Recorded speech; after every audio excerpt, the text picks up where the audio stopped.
Bismillahirrahmanirrahim. Assalamualaikum warahmatullahi wabarakatuh. Innal hamdalillah nahmaduhu wa nasta'inuhu wa nastaghfiruhu wa nastahdihi wa na'udzu billahi min shururi anfusina wa sayyiati a'malina. May yahdihillahu fala mudilla lahu wa may yudlilhu fala hadiya lahu. Asyhadu an la ilaha illallah wahdahu la syarika lahu wa asyhadu anna Muhammadan abduhu wa rasuluhu alladzi la nabiyya ba'dah. Ya ayyuhalladzina amanu ittaqullaha haqqa tuqatih wa la tamutunna illa wa antum muslimun. Ya ayyuhalladzina amanu ittaqullaha wa qulu qawlan sadida yuslih lakum a'malakum wa yaghfir lakum dhunubakum wa may yuti'illaha wa rasulahu faqad faza fawzan 'azima. Ma ba'd, ma'asyiral hadirin wal hadirat, kaum muslimin, kaum muslimat, saudara-saudari, ikhwatal iman dimanapun berada, para pecinta Radio Rabbani yang semoga senantiasa dijaga Allah Subhanahu wa ta'ala. Bersyukur kita kepada Allah Azza wa Jalla yang menanamkan kepada kita kecintaan kepadanya sehingga menjadikan kita seseorang yang butuh dan seseorang yang senantiasa mengaitkan setiap kehidupan kita kepada Allah Azza wa Jalla.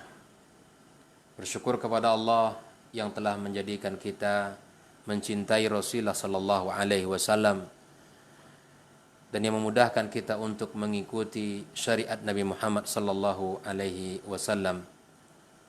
Mudah-mudahan selawat senantiasa tersambung kepadanya dan kepada keluarganya, kepada para sahabat-sahabatnya dan kepada setiap muslimin, mukminin yang setia di jalan sunnahnya sampai hari kiamat kelak. Wabil khusus di hari Jumat yang merupakan Sayyidul Ayyam bagi kaum muslimin di dalam sepekan, di antara amalan yang dianjurkan bagi kita semuanya kaum muslimin adalah memperbanyak salawat kepada Rasulullah sallallahu alaihi wasallam. Nabi kita bersabda, "Man shalla alayya salatan sallallahu biha alaiha asyra." Orang yang bersalat kepada Nabi kita sallallahu alaihi wasallam sekali saja maka Allah akan berselawat kepadanya sebanyak 10 kali. Maka mari kita basahi lisan kita, mari kita basahi bibir kita dengan senantiasa memperbanyak selawat kepada Nabi kita alaihi salatu wassalam. Ikhwatul iman hafizakumullah, pagi ini kita akan melihat beberapa ayat Al-Quran yang menjadikan kita memahami bahwa apa yang menjadi konsekuensi daripada kalimat tauhid yang kita ucapkan tersebut. Syekh bin Baz rahimallahu taala menyebutkan,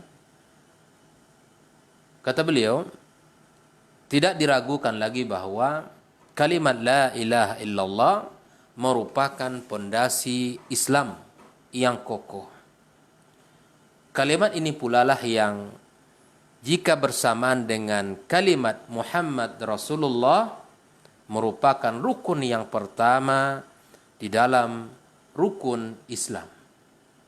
Kalimat la ilaha illallah kemudian kita sambung dengan Muhammad Rasulullah, kita bersaksi asyhadu an la ilaha illallah wa asyhadu anna Muhammad Rasulullah adalah merupakan rukun pertama yang dibangunnya agama Islam ini.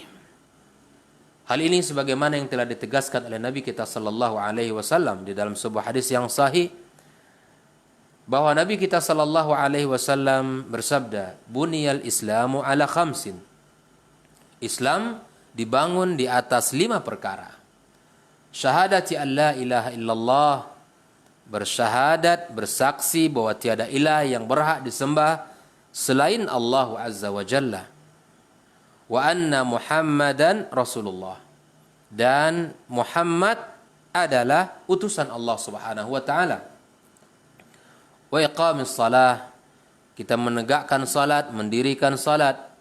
Wa ita'iz zakah, dan kita membayar zakat. Wa shaumi Ramadan, dan kita berpuasa di bulan suci Ramadan. Wa hajjil bait, dan kita berhaji ke Baitullah. Inilah 5 dasar rukun Islam yang disebutkan Nabi kita sallallahu alaihi wasallam. Di dalam kitab Sahihaini, Bukhari dan Muslim, disebutkan sebuah riwayat yang bersumber dari Abdullah bin Abbas radhiyallahu tabaraka wa ta'ala bahwa ketika Rasulullah sallallahu alaihi wasallam mengutus Muadz bin Jabal radhiyallahu taala berdakwah ke kota Yaman, maka beliau mewasiatkan beberapa wasiat yang mesti diperhatikan dalam perjalanan dakwah beliau. Nabi sallallahu alaihi wasallam mengatakan, innaka ta'ti qauman min ahlil kitab, sesungguhnya engkau akan mendatangi kaum dari ahlil kitab. Fad'uhum ila ayyashhadu an la ilaha illallah wa inni rasulullah, maka ajaklah mereka untuk bersyahadat bahwa tiada Tuhan yang berhak disembah dengan benar kecuali Allah Subhanahu wa taala, dan aku adalah utusan Allah Subhanahu wa taala. Ini wasiat pertama, mengikrarkan bahwa Allah dan Muhammad sallallahu alaihi wasallam utusannya. Maka setiap insan, siapapun yang memiliki amanah, siapapun yang memiliki tugas yang mulia di dalam menyampaikan kebenaran, maka kenalkanlah kepada setiap manusia tentang Allah Azza wa Jalla dengan sebenar-benarnya, dan tentang Muhammad sallallahu alaihi wasallam dengan sebenar-benarnya. Ini wasiat pertama. Ini menunjukkan betapa pentingnya asyhadatain, betapa pentingnya kita beriman kepada Allah Azza wa Jalla, dan betapa pentingnya kita beriman kepada Rasulnya Muhammad sallallahu alaihi wasallam. Lalu kemudian Nabi melanjutkan, fa'in ata'uka lidzalik, jika seandainya mereka mengikuti kamu dalam ajakan tersebut, mematuhi kamu dalam ajakan tersebut, fa'alimhum, maka kabari mereka, annallaha aftarada alaihim 5 salawatin fil yaumi wal lailah. Beritahu mereka, kabari mereka bahwa Allah telah mewajibkan bagi mereka untuk melaksanakan salat 5 kali dalam sehari semalam. Salat 5 waktu yang kita kenal hari ini. Fa in ata'uka lidzalika, jika mereka taat kepadamu di dalam apa yang kamu ajak tadi, setelah bersyahadat kemudian melaksanakan salat, fa'alimhum anna Allah aftarada alaihim sadaqatan tu'khadu min aghniyaihim faturaddu fi fuqaraihim. Maka ajari mereka pula bahwa Allah mewajibkan mereka untuk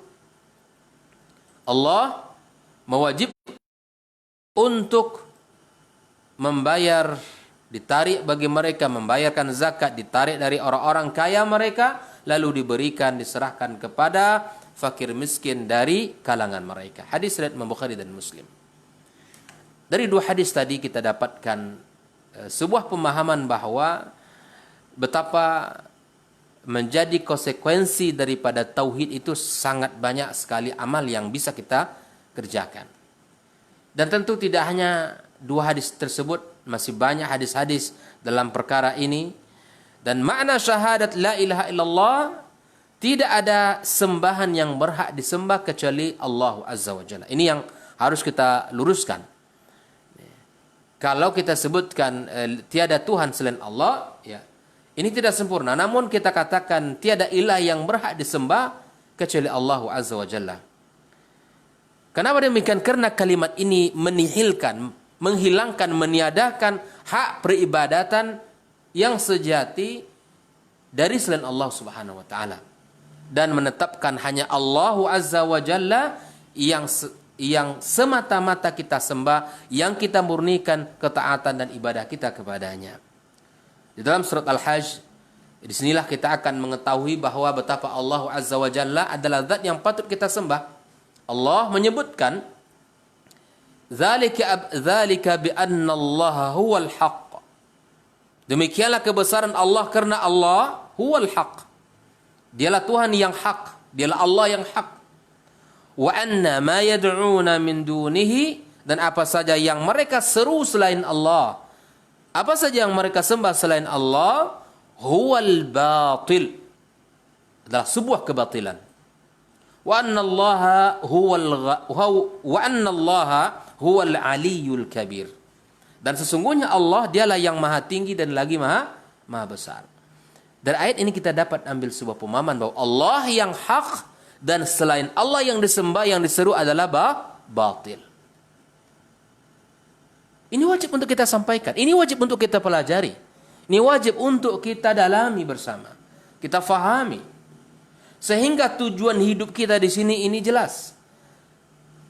Untuk apa kita di dunia ini, tahu kita apa yang harus kita kerjakan, apa yang harus kita tinggalkan, apa yang harus kita amalkan, apa yang harus kita jauhkan dalam kehidupan kita.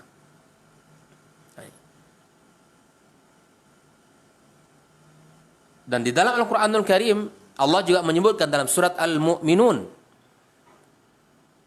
وَمَنْ يَدْعُوا مَعَ اللَّهِ إِلَهًا آخَرَ, barang siapa yang menyembah Allah atau yang menyembah Tuhan selain Allah, la burhana lahu bihi, padahal dia tidak punya bukti apapun baginya tentang itu, tidak punya ilmu, tidak punya bukti tentang kebesaran, tentang kekuasaannya. Fa innama hisabuhu 'inda rabbih, maka perhitungannya hanya pada Rabbnya. Innahu la yuflihul kafirun, sungguh orang-orang kafir itu tidak akan pernah beruntung. Keberuntungan itu kita dapatkan didapatkan oleh orang beriman. Kerugian itu berada pada orang kafir. Orang beriman yang mengamalkan syariat, yang menjaga konsekuensi daripada tauhid tersebut, yang menjalankan aturan-aturan Allah, yang menegakkan hak-hak Allah Azza wa Jalla, itu yang akan beruntung. Di dalam surat Al-Baqarah, Allah juga menyebutkan, wa ilahukum ilahu wahid, dan Tuhanmu adalah Tuhan yang esa, yang maha esa. La ilaha illa huwar rahmanur rahim, tiada ilah yang pernah disembah kecuali Dia, Allah yang Maha Pengasih lagi Maha Penyayang. Betapa banyaknya ayat-ayat Al-Quran yang berbicara tentang sebuah konsekuensi, sebuah keagungan dan kebesaran Allah yang mesti kita fahami. Allah juga mengatakan tentang konsekuensi daripada kita bertauhid kepada Allah apa? Wa ma umiru illa liya'budullaha mukhlishina lahuddin. Padahal mereka tidaklah diperintahkan kecuali menyembah Allah Azza wa Jalla dan mengikhlaskan, memurnikan ketaatan kita kepadanya semata dan menjalankan agama Allah yang lurus ini. Kaum muslimin, kaum muslimat, ikhwatal iman, hafizukumullah wa ra'akum. Ayat-ayat yang lain yang sangat banyak semakna dengan apa yang sudah kita sampaikan tadi, sungguh sangat bertebaran di dalam Al-Quranul Karim.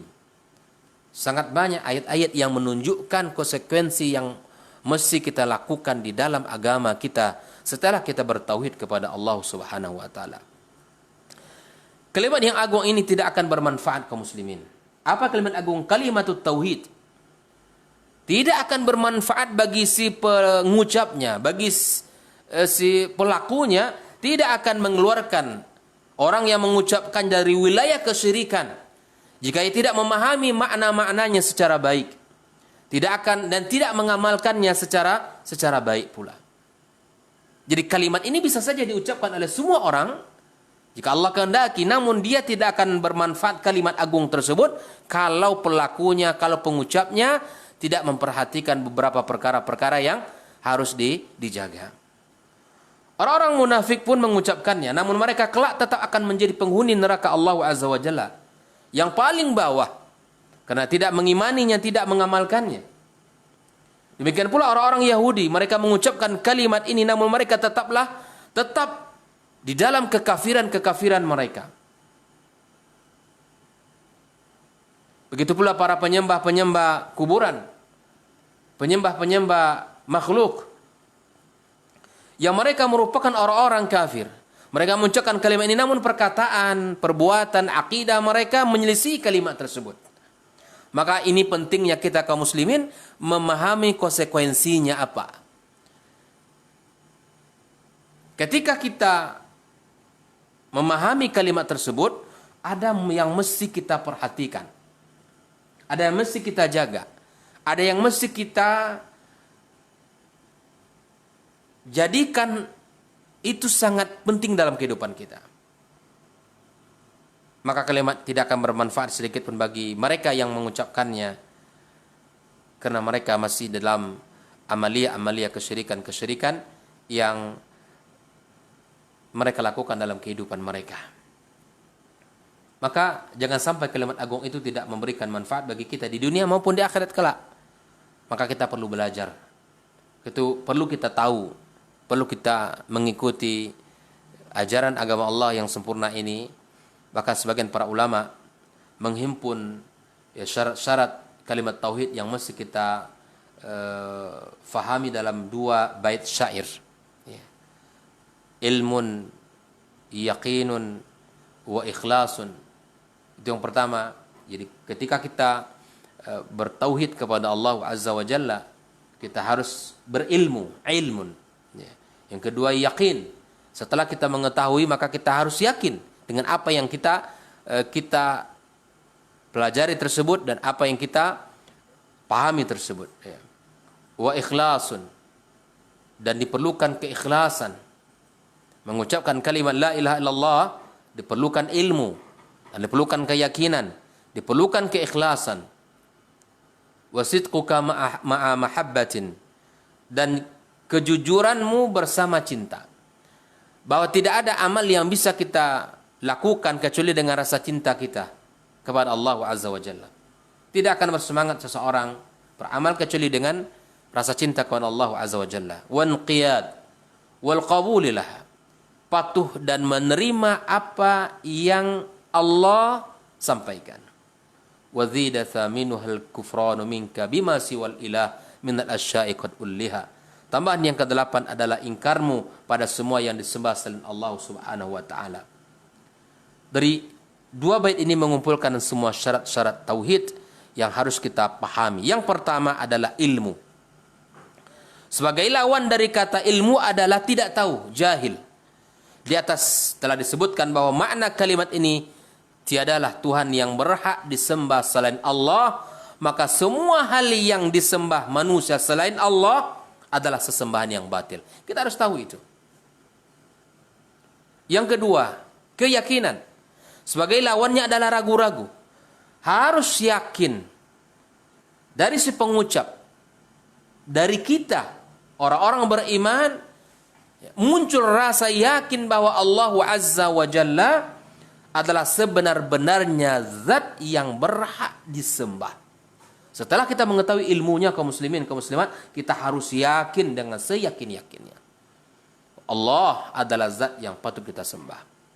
Allah adalah zat yang patut kita berikan ketaatan dan ibadah kita kepadanya. Yang ketiga adalah keikhlasan. Keikhlasan dengan seorang hamba memurnikan semua ibadahnya kepada Allah Tabaraka wa Ta'ala, hanya kepada Allah Tabaraka wa Ta'ala, maka insya Allah akan terima. Dan ini merupakan salah satu syarat diterimanya ibadah kita oleh Allah Azza wa Jalla. Dan jika satu ibadah saja itu ditujukan kepada selain Allah, baik itu kepada nabi, kepada malaikat, para wali, para raja, berhala, maupun jin dan manusia, berarti dia telah menyekutukan Allah Azza wa Jalla, dan itu akan membatalkan syarat keikhlasan. Di makna keikhlasan itu kaum muslimin, kaum muslimat, kita memurnikan ibadah kita hanya kepada Allah semata dengan diikutkan rasa cinta kita kepadanya, rasa cinta kita kepada syariatnya, dan tidak kita mengharap satu apapun selain kepada Allah Azza wa Jalla. Yang keempat adalah kejujuran. Orang-orang mengucapkan kalimat syahadat haruslah mengucapkan tulus dari dalam hatinya. Hatinya sesuai dengan lisannya. Hatinya harus sesuai dengan lisan. lisannya sesuai dengan hatinya. Jika ia mengucapkan dengan lisan saja sedangkan hatinya tidak mengimani, maka kalimat ini tidaklah bermanfaat baginya. Dan dengan demikian, ia tetap berstatus sebagai kafir. Antara lisan dengan hati itu harus jujur. Apa yang diucapkan lisan itu juga merupakan bagian dari isi hatinya. Bukankah keimanan itu memiliki 3 unsur? Keyakinan yang ada dalam hati jujur, yang diucapkan oleh lisan jujur, dan yang diamalkan sesuai dengan perintah dan syariat secara jujur pula. Ini harus kita pahami kaum muslimin.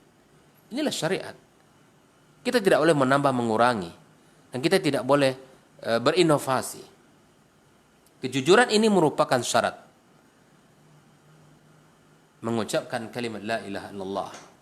Kemudian yang kelima adalah cinta. Maknanya ialah harus mencintai Allah Azza wa Jalla. Jika ia mengucapkan kalimat ini namun tidak mencintai Allah, ia tetap menjadi kafir.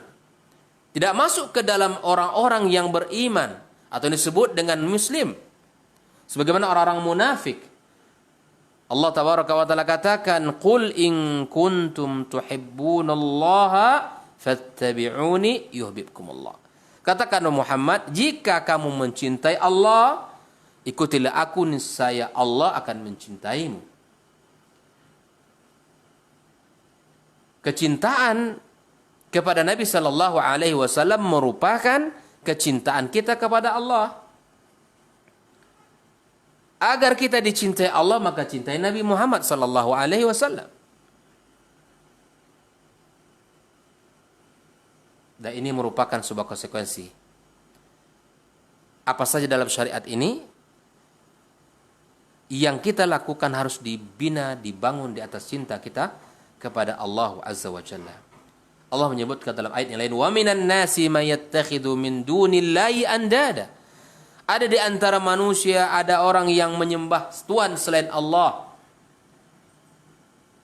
Yuhibbunahum kahubbillah. Coba lihat. Yuhibbunahum kahubbillah, sebagai tandingan yang mereka cintai seperti mereka mencintai Allah. Ketika mereka menyembah Allah, di saat yang sama mereka juga menyembah yang lain. Di saat mereka mencintai Allah, mereka juga mencintai yang lain bersama Allah Azza wa Jalla.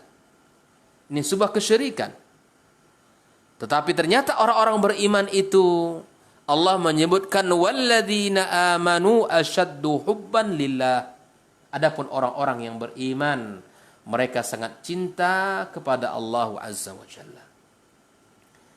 Buang di hati kita jauh-jauh kecintaan kepada makhluk yang lemah seperti kita. Jangan kita sandarkan, jangan kita duakan Allah dengan mencintai makhluk-makhluknya di dalam ketaatan kita kepada Allah Tabaraka wa Ta'ala. Tidak boleh. Dan Allah telah memisahkan orang-orang beriman dengan kecintaan yang kokoh kepada Allah Azza wa Jalla semata. Dan ayat bicara tentang cinta kepada Allah, mengikuti syariatnya, dibangun atas cinta sangat banyak sekali. Ya, sangat banyak sekali yang semakna dengan ayat yang sudah kita sebutkan tadi. Kaum muslimin, kaum muslimat rahimakumullah. Yang keenam, yang menjadi syarat la ilaha illallah adalah patuh dan konsekuensi yang dikandung oleh makna kalimat tauhid. Patuh kepada konsekuensi tuntutan yang dikandung oleh kalimat tauhid tersebut. Dengan hanya menyembah Allah semata, mentauhidkannya, mengimaninya, meyakini bahwa syariatnya adalah syariat yang benar.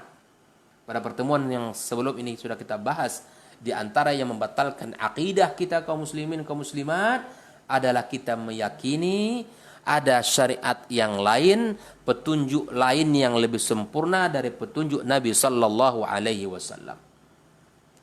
Atau kita ragu terhadap kekufuran, atau kita ragu terhadap kekufuran orang-orang musyrikin, atau kita membenarkan akidah mereka. Ini perkara yang asas dalam agama kita. Jika dia mengucapkan kalimat tauhid namun enggan menyembah Allah tabaraka wa taala semata, tidak mematuhinya syariatnya, bahkan menyombongkan dirinya kepada Allah, ia tidaklah dianggap sebagai muslim. Seperti iblis yang semisalnya, yang menyombongkan diri mereka kepada Allah tabaraka wa taala, yang angkuh dengan perintahnya, yang tidak taat dengan segala perintah Allah tabaraka wa taala. Mereka makhluk ciptaan Allah, tapi mereka tidak patuh kepada penciptanya Allah. Lalu mereka ini dilaknat oleh Allah tabaraka wa taala. Maka kalau kita ingin selamat, kalau kita ingin mendapatkan rahmat, maka tentu kuncinya adalah ketaatan, al-inqiyadu lahu. Kita tunduk dan patuh terhadap konsekuensi-konsekuensi yang ditentukan, yang dipandu oleh syariat Allah Subhanahu wa taala. Kemudian berikutnya adalah menerima kandungan makna kalimat tauhid. Dengan menerima bahwa ia harus merupakan mengikhlaskan ibadah hanya kepada Allah semata dan meninggalkan segala bentuk-bentuk peribadatan selain kepada Allah Subhanahu wa taala, serta berkomitmen dan ridha dengan hal tersebut. Kita ridha dengan ketentuan Allah Azza wa Jalla. Yang berikutnya adalah al-kufranu minka, yaitu kufur terhadap semua yang disembah selain Allah tabaraka wa taala. Kita kufur terhadap semua yang disembah selain Allah tabaraka wa taala. Maknanya harus melepaskan diri. Ya, melepaskan diri dari semua bentuk peribadatan selain kepada Allah dan meyakini bahwa Allah ya yang patut disembah. Yang patut disembah. Hal ini disampaikan oleh Allah Subhanahu wa taala dalam sebuah firman-Nya, dan di dalam sebuah hadis Nabi sallallahu alaihi wasallam juga disebutkan, man qala la ilaha illallah, ya barang siapa yang berkata tiada ilah yang paling berhak disembah kecuali Allah, wa kafara bima yu'bad min dunillah, dan mengingkari semua apa yang disembah selain Allah, haruma maluhu wa damuhu wa hisabu 'ala Allah, maka haramlah hartanya, haramlah darahnya, dan hisabnya tergantung kepada Allah Azza wa Jalla. Ketika kita sudah bersyahadat, maka harta kita, kemudian darah kita, kemuliaan kita, jiwa kita terjaga. Bahkan Nabi SAW mengatakan, umirtu an uqatilin nas hatta yaqulu la ilaha illallah. Aku diperintahkan untuk memerangi manusia sampai mereka mengucapkan tiada ilah yang paling berhak disembah kecuali Allah Subhanahu wa taala. Dalam riwayat lain Nabi kita sallallahu alaihi wasallam bersabda, man wahhadallah, barang siapa yang mentauhidkan Allah, wa kafara bima yu'bad min dunillah, dan dia kufur terhadap apa yang disembah selain Allah, haruma maluhu wa damuhu, maka haramlah hartanya, haramlah darahnya. Hadis riwayat Muslim. Maka wajiblah atas setiap muslim, kaum muslimin, kaum muslimat, untuk mewujudkan kalimat tauhid di dalam kehidupannya. Memperhatikan syarat-syarat.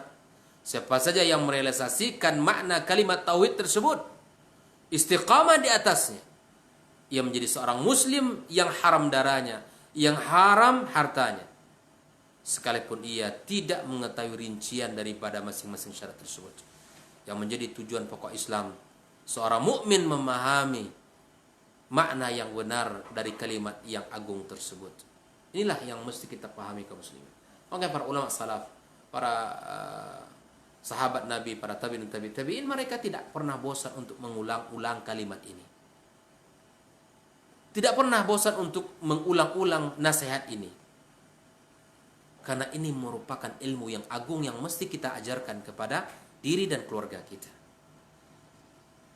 Karena ketika kita melenceng dari syariatnya, ketika kita tidak tunduk dan patuh kepadanya, maka di saat itu pula tidak akan ada guna seluruh kebaikan kita lakukan. Bahkan kita sendiri tidak akan pernah merasakan kebaikan-kebaikan di sisi Allah Tabaraka wa Ta'ala nanti dari kiamat kelak.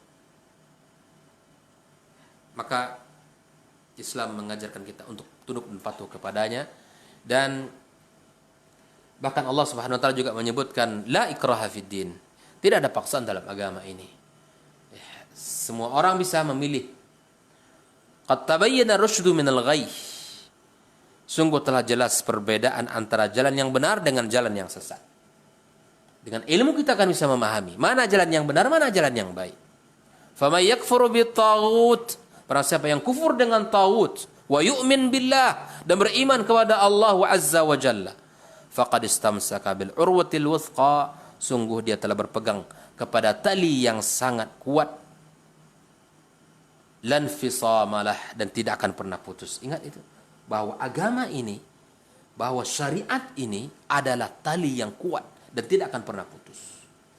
Peganglah tali itu dengan kuat-kuat. Yakinlah sekuat apapun tidak akan pernah putus kita pegang. Jaminan Allah kepada kita. Kalau kita ingin selamat, maka jaminannya adalah berpegang kepada tali Allah Azza wa Jalla. Wallahu sami'un alim, Allah yang maha mendengar dan maha mengetahui. Di dalam firman lain Allah tabaraka wa taala juga mengatakan, walaqad ba'atsna fi kulli ummatin rasula an i'budullaha wajtanibut taghut. Ini konsekuensi lagi kaum muslimin. Apa yang kita ucapkan itu adalah menjauhkan diri kita dari taghut dan hanya menyembah Allah semata. Maka barang siapa yang disembah oleh Allah, barang siapa yang disembah oleh orang lain namun dia tidak ridha, maka dia tidaklah termasuk kepada taghut. Misalnya para nabi, banyak orang yang menyembahnya, orang-orang saleh, para malaikat. Sejatinya taghut itu adalah setan yang menyeru manusia untuk menyembah dirinya dan dia jadikan peribadatan pada dirinya. Kita memohon kepada Allah Azza wa Jalla perlindungan agar kita dan di keluarga kita kaum muslimin secara umum ya terselamatkan dari segala bentuk kejelekan-kejelekan. Ya, kemudian kita tetap beribadah kepada Allah Azza wa Jalla dengan sebenar-benarnya. Oleh itu kaum muslimin, kita harus paham dengan syariat Allah Azza wa Jalla dengan baik.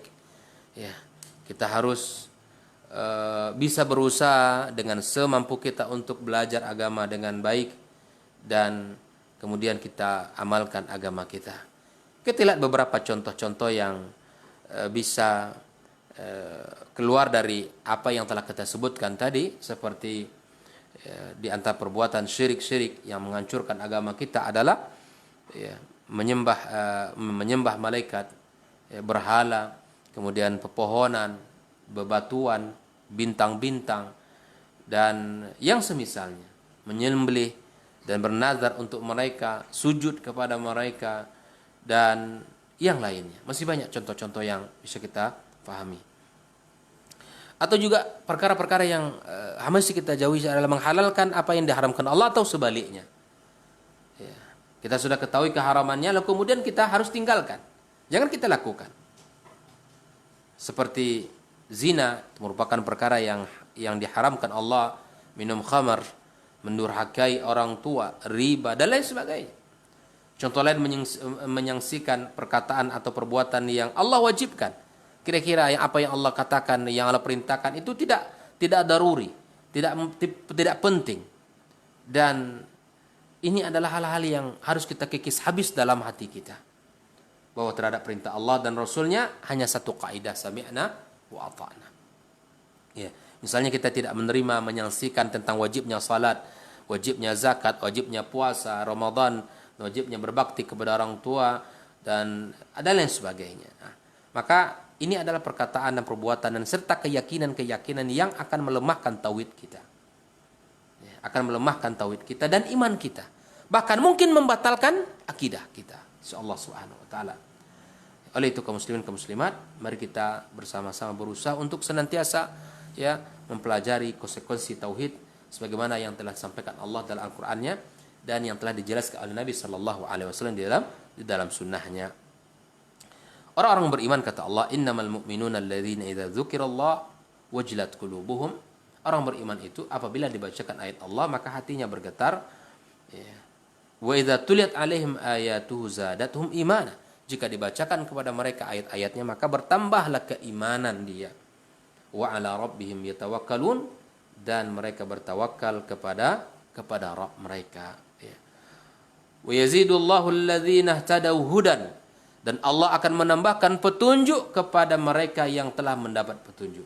Jadi petunjuk ini milik Allah tabaraka wa taala. Hidayah ini haknya Allah azza wa jalla. Maka Allah yang akan menambahkan, mintalah kepadanya.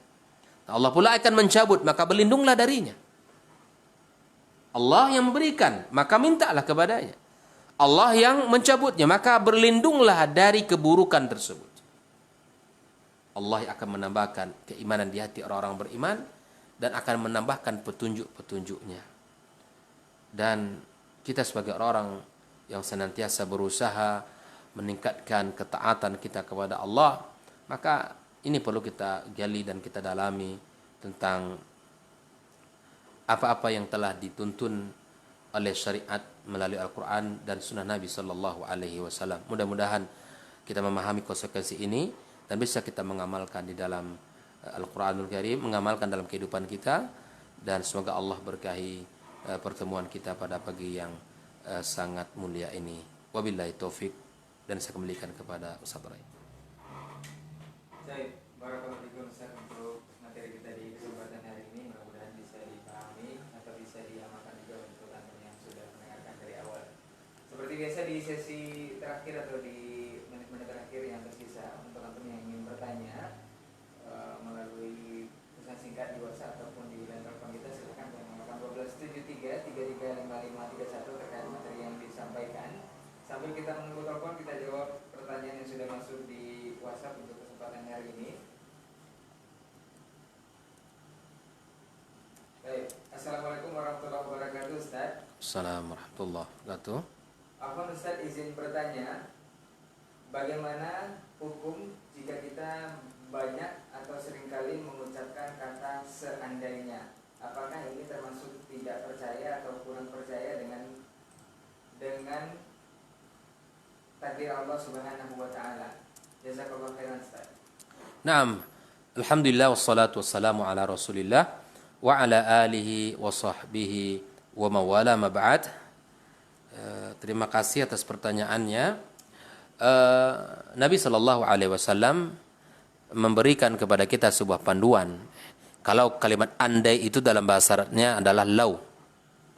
Andainya saya lakukan ini maka saya begini. Andainya saya buat ini maka hasilnya ini. Andainya saya berhati-hati di awal maka saya akan begini. Nah, kalimat ini kaum muslimin, kaum muslimat, maka Nabi SAW telah memberikan kepada kita panduan. Jangan sering mengatakan andai itu.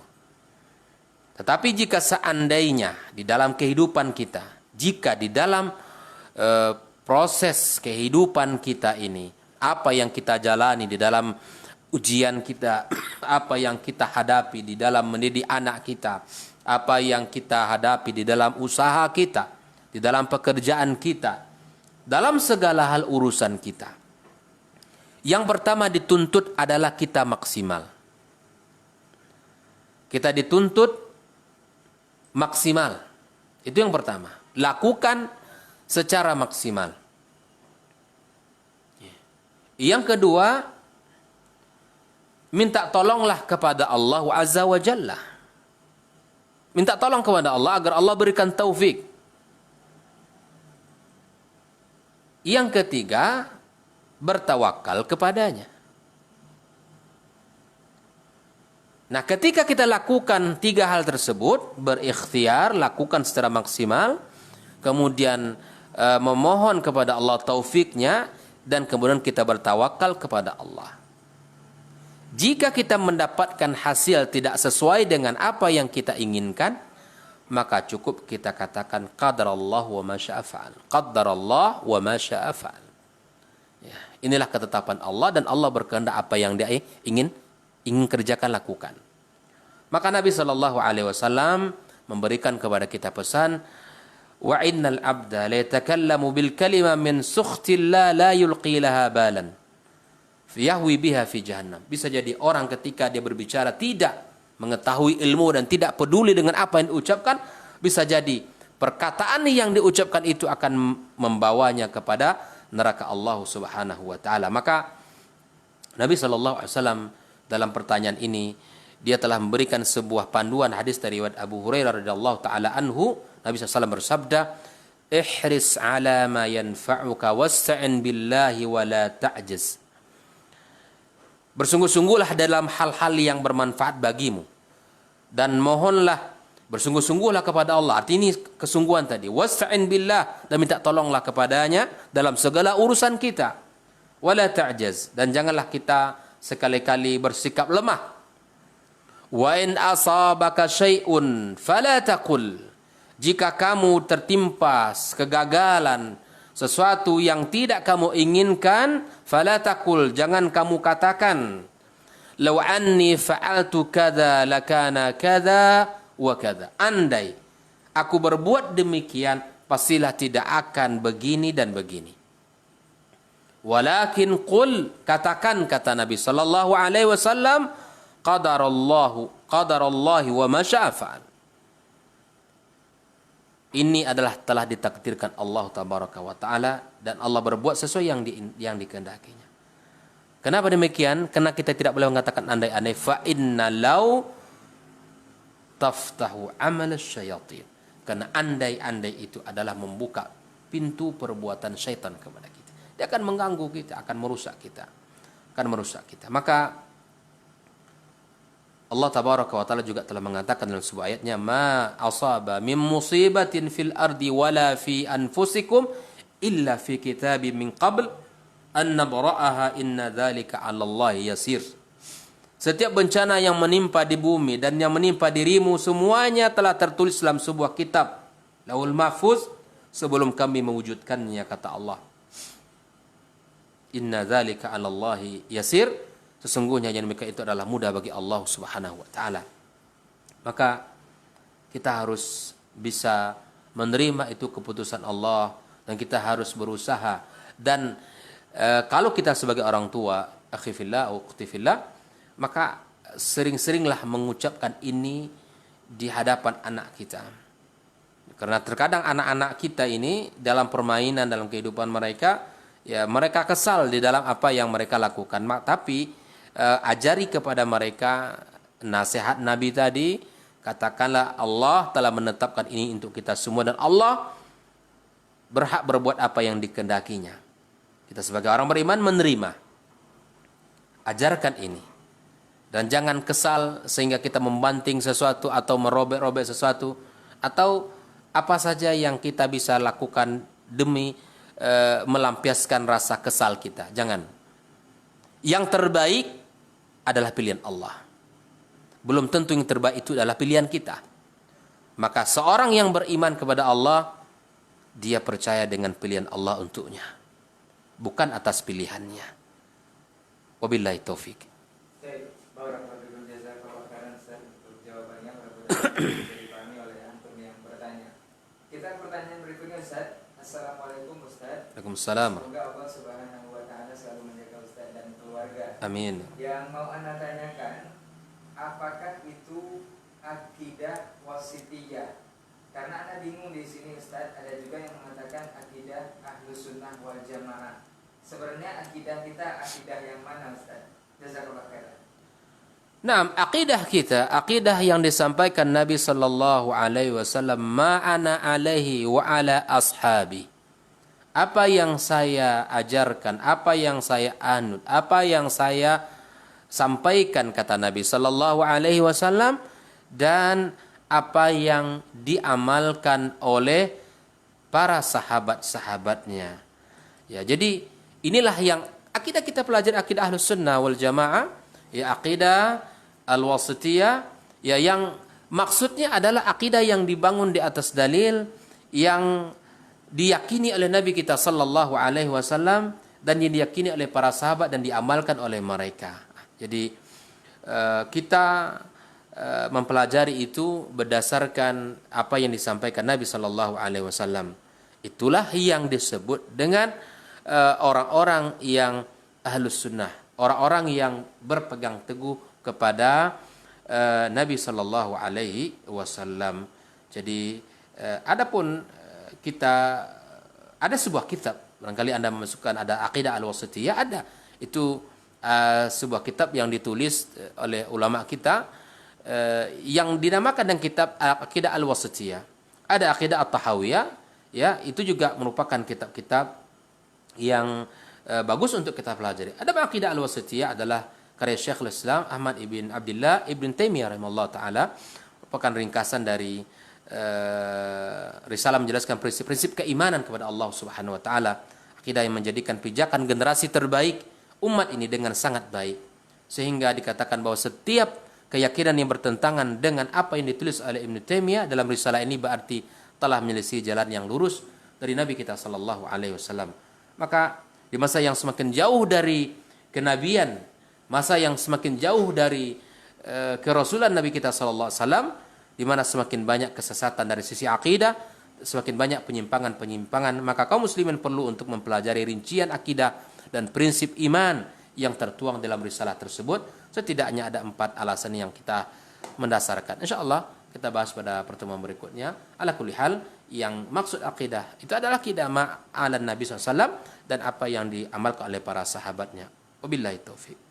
Baik, jazakallahu khairan Ustaz untuk jawabannya, mudah-mudahan bisa dipahami oleh yang bertanya. Kita ke pertanyaan selanjutnya Ustaz. Assalamualaikum Ustaz. Waalaikumsalam. Izin bertanya Ustaz, di dalam Al-Quran ada yang menjelaskan terjemahannya kira-kira seperti ini, bahwa laki-laki muslim boleh menikah dengan wanita ahlul kitab. Apakah ahlul kitab itu sekarang masih ada Ustaz? Jazakallahu khairan. Bismillahirrahmanirrahim. Alhamdulillah wassalatu wassalamu ala Rasulillah wa ala alihi wa sahbihi wa mawala ma ba'd. Nam ahlul kitab ya yang disebutkan itulah orang-orang Yahud.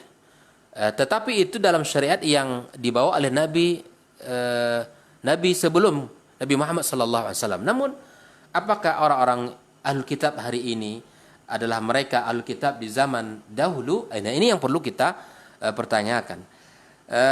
Para ulama kita telah menyebutkan bahwa ahlul kitab hari ini telah terjadi banyak penyimpangan-penyimpangan, ya, perombakan-perombakan dari agama yang sesungguhnya. Ini tentu tidak menjaminkan bagi kita untuk memahami bahwa ahlul kitab hari ini layak untuk kita nikahi. Akhi fillah, jika Anda yang bertanya laki-laki, maka Masya Allah masih banyak akhwat mukminah ya, yang berakidah dan bermanhaj yang benar. Maka carilah akhwat-akhwat tersebut yang berakidah kokoh, yang bermanhaj benar dan semangat di dalam beramal kepada Allah Subhanahu wa taala. Ala kulli hal, tentu akidah ahlul kitab hari ini ya, saya katakan tentulah tidak sama dengan ahlul kitab yang ada sebelum umat Muhammad sallallahu alaihi wasallam. Wallahu taala alam shawab, wabillahi taufik. Baik, barakallahu fikum, jazakallahu khairan Ustaz untuk jawabannya. Kita ke pertanyaan berikutnya Ustaz. Assalamualaikum warahmatullahi wabarakatuh Ustaz. Mengenai pernikahan Ustaz, insya Allah dalam waktu dekat anak akan menikah dengan seorang akhwat, tapi beliau tidak memiliki lagi ayah kandung.